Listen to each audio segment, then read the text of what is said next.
ఇంత వైలెంట్గా ఉన్న మనిషికి వంశీ అంటే ఎందుకు అంత ఇష్టం? శైలు ఇంగ్లీష్లో రాసింది మనకు అర్థం అవ్వట్లేదు. రైట్ రారా అన్నా నిన్నేరా రారా. మా లవర్కు లెటర్ రాసిందా.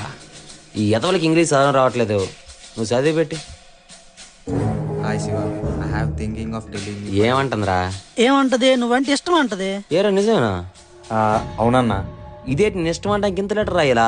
ఆ మొత్తానికి అర్థం అదేనన్నా. నేనంటే భయం అంటది కొంటా. నువ్వంటే అందరికి భయం అన్నా, ఆ భయమే తనకి ధైర్యం అంట. అన్నా వదిలి సెట్ అయిపోయినట్టే. నీ పేరేట్రా? వంశీ అన్న. వీడు మనతో ఉండాలిరా. శైలు రాసిన ప్రతి లెటర్ నువ్వే చదవాలరా. అక్కడ మొదలైన వాళ్ళ పరిచయం ఒకరంటే ఒకరికి ప్రాణంగా మారింది. శివన్న పరిచయం అయ్యాక వంశీకి ఇంకా ధైర్యం పెరిగింది. వంశీని ఏడిపిస్తేనే ఇలా ఉంటే మరి అంతగా ప్రేమించిన శైలుని ఏడిపిస్తే? ఆ కార్యం కూడా జరిగిందిరా. ఏంటి శైలుని ఏడిపించరా? ఎవరన్నా వాడికి ఇస్తే సచ్చా ఉంటాడు.